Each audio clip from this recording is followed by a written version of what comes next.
Hey, what's going on, guys? Big D here, and welcome back to the channel. And today I'm going to be bringing you the end of week CWL recap for Eden's Edge.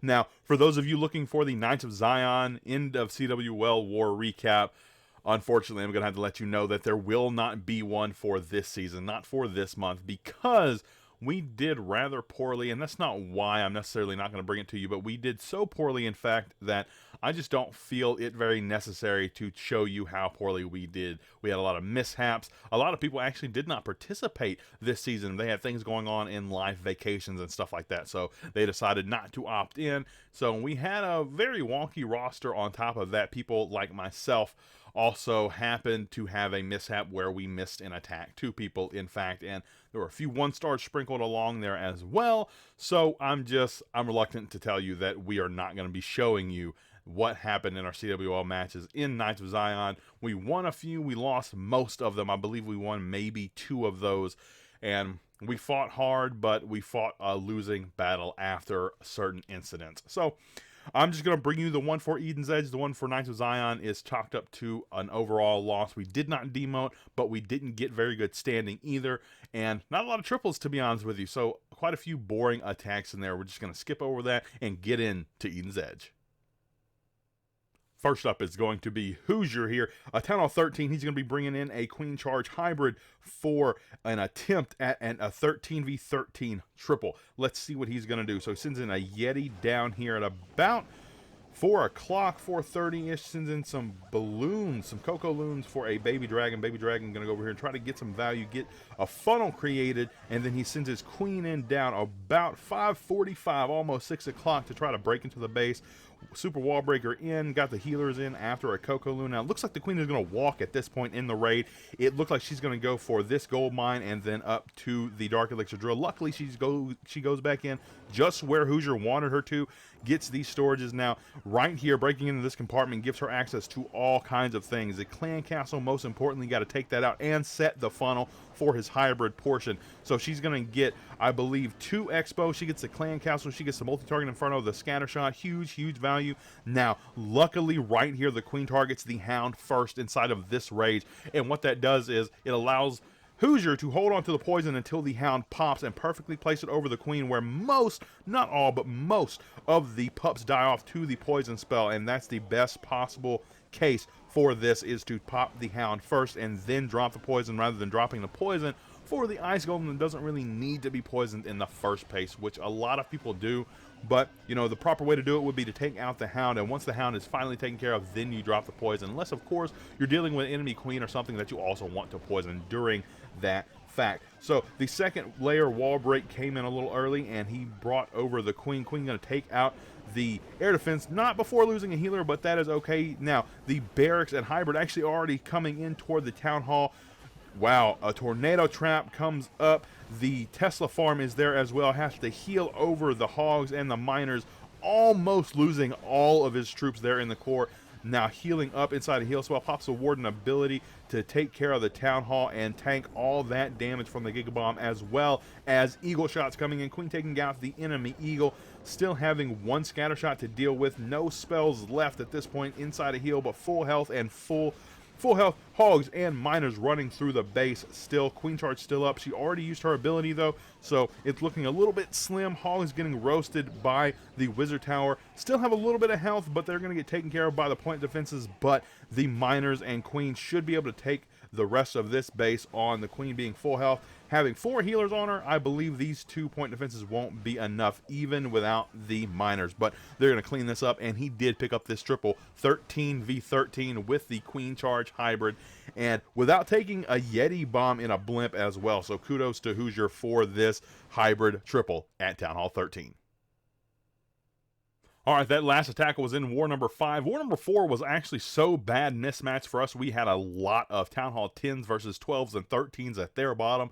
There was no way we were going to even come close to winning that, and I don't believe we even had a single triple in that war, so we skipped over that, went into War number 5, and Hoosier had a really good Town Hall 13 triple. Now we're into War number 6, and I'm going to show off my attack on Dean, my Town Hall 10. I was going up against this Town Hall 11, which, no, as you can see, it is not maxed, but it does have a lot of max defenses as well as some lower level defenses to boot. So this was an odd one, but at the same time, it does have an Eagle artillery, and I thought that was enough that I could try for the triple and still be satisfied once I didn't triple, because it did have an Eagle to deal with. Because if it didn't, this entire bottom section here would have gotten taken out no problem.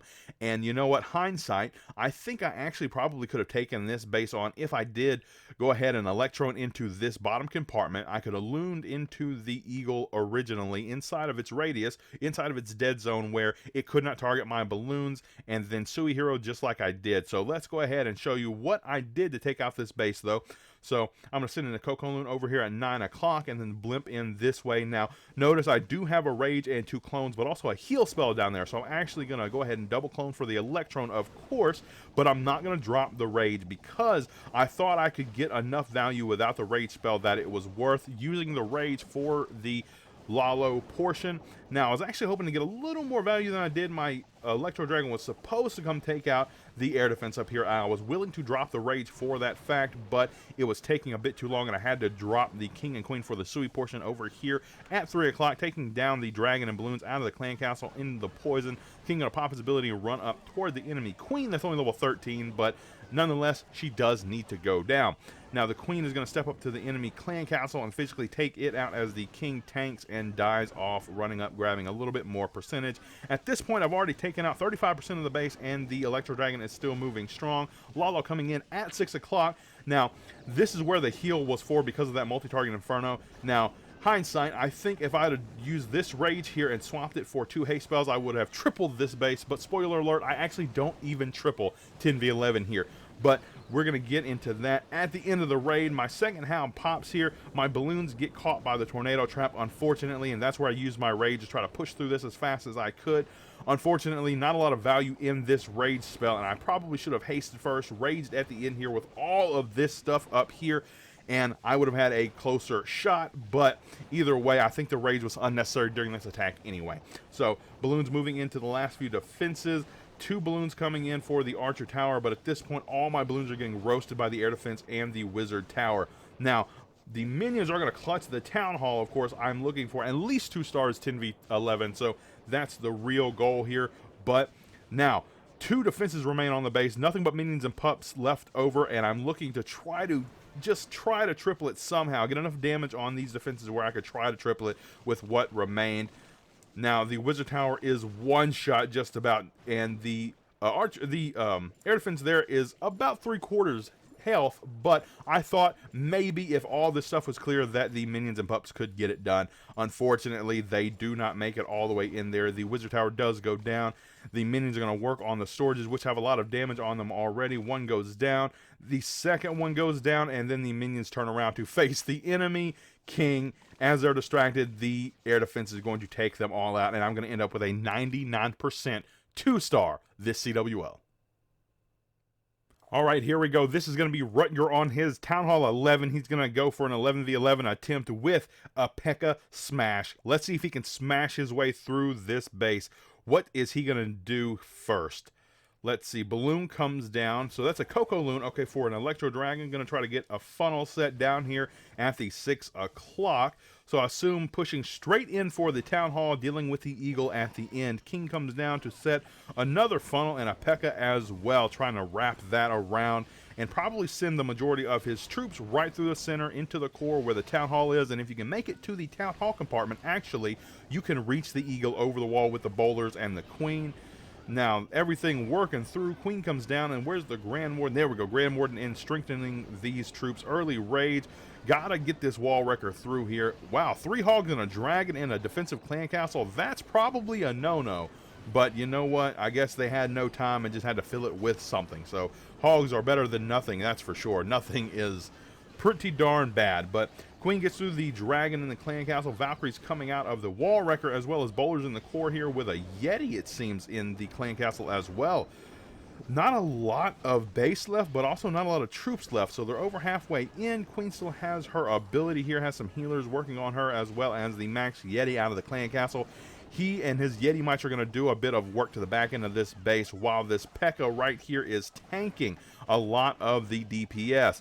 Now the Queen going to take out the Eagle Artillery, no problem. But at this point, they have to bang through walls to get to the rest of the base. There's a lot of firepower up there at the north, but an Electro Dragon that he used to funnel early on is still alive at the end of the raid because he sent everything in a fashion that knocked out all the defenses that would have taken it out. Queen's still up, still with her ability, still under heals and getting tanked for by the Yeti. Yeti Mites coming out doing a lot of damage to these defenses on the back end. Now the Queen's going to encounter the enemy King, which is only level 31, fortunately, because it may not have turned out well if that wasn't the case. But he goes down, still has the Queen ability here, might have to pop it through this point defense. There we go, pops the Queen ability. The Wizard Tower goes down. Yeti still tanking for her. The Archer Tower goes down, nothing but 2 cannons left, and the Electro Dragon alone could get this done, assuming time is on his side. So the Queen's going to beat through this wall, help the Yeti. The Yeti is actually probably going to turn around. No, the Yeti's still banging on this wall because he actually can't reach anything. And if he's going to have to beat through another wall, he might as well continue beating on this one that he's already started on. The Queen going to take out another cannon. And then, let's see, can she even reach the cannon? The last cannon is the question. Let's see, she can. So the last thing on the base is going to be the Builder Hut here, and the Electro Dragon's going to get the last shot on it. One shot should get it done. I think he had about 10 seconds to spare in this raid, and he does get the triple 11v11 with this P.E.K.K.A. smash. Last but certainly not least, this is going to be a 10v10 attempt by 6th power. Let's see if he can get it done with this zap drag attack. He's actually bringing 9 lightning spells. No, sorry, 12 lightning spells. 3 of them have already been placed on the field here. Let's see what they do. They took out a sweeper and an air defense, another sweeper and air defense down, another air defense down, and then the last air defense falling as well. So all 4 air defenses are done with the 12 zaps. Now the King and Queen going to come in up here at about 1 o'clock, try to break into the base. There we go. Wall breakers are down. Probably should have sent one test wall breaker in first, but he does get the wall break nonetheless. King going to work his way inside here. Level 40 King and Queen. So max for Town Hall 10. Not going to be a problem against this level 22 Queen and 16 King. Now Stone Slammer coming in a bit early. Now, in my opinion, I would have waited for the Sui to finish first and held on to this Stone Slammer for a bit. The reason is he gets a perfect path through the base if he lets this Sui continue. So the Stone Slammer tanking the Clan Castle as well as the multi-target Inferno. Balloons coming down, the Coco Loon sort of for the dragons. Dragon coming down. Now, what I would have done is let the heroes run through here, see if this went down, and if not, sent the dragons up here about at the, well, I guess let the Queen, she popped her ability, let her take this out and start the dragons over here. They're going to run into the base here and have no choice but to come back down this way into the Town Hall and wrapping the base all the way up and around. Alternatively, he could have went straight in for the Queen, ending on the Town Hall. Tiny bit riskier, but also the better play, in my opinion. The riskier play is often the better way to triple the base. So let's see what he does, though. Dragons coming in down here from the broadside, 3 o'clock to 6 o'clock, getting a little bit of a split. The enemy Clan Castle still running rampant. The Electro Dragon is going to do a lot of damage to the Stone Slammer. Stone Slammer pops. His Electro Dragon comes out as well, and then the enemy E-Drag is going to go down to the dragons and the Electro Dragon from his Clan Castle. Dragons having pretty much an even split from the Town Hall. Now everything converging on the Town Hall and the Tesla farm that was inevitably going to be at the Town Hall because they're trying to defend that second star. For some odd reason, I would definitely go for an anti-3-star base in this type of war setting. I know that people think that they need to defend the 2-star, but me personally, defending the triple is a lot more, well, a lot better, should I say. It's not a lot more common, but I think it should be. So Dragon still working through the base. Electro Dragon getting some chain damage. A lot of health on that E-Drag. The Max E-Drag in the Clan Castle can come in clutch in a lot of air raids at Town Hall 10. As you know, I am a big fan of Electron Lalo. So here we go. Nothing much left of this base because of the zap spells. They wreck the back end when you take that much value from the air defenses on the base. Just take them all out, and all you have to worry about on the back end are a few point defenses and some traps like this. Tanks out the E-Drag, but with only 1 Archer Tower left, these 4 dragons, a few minions, and the baby dragon are going to clear this up and get it done for the 10v10 triple with Zap Dragloon.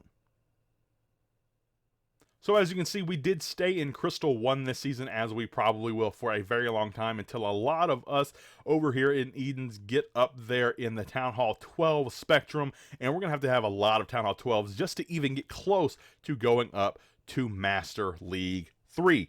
But let's check out the group. We ended up 4th in the pack, which is surprising to me with how bad the mismatches were. Besides the last 2 wars, we should have lost every single war, that is for sure. So we definitely should be in 7th or 8th place, I believe, at least in 6th, and not demoting, but not anywhere near promoting either. But we ended up middle of the pack, actually top 50% of the pack, matter of fact. We ended up with 417 stars, 15,000% destruction, which is wild to me. We actually ended up with more destruction than someone with more stars than us, which would be in number 3. The number 3 slot we actually beat in percentage as well. So I think it's safe to say that we did very well for ourselves to have had as many mismatches as we have.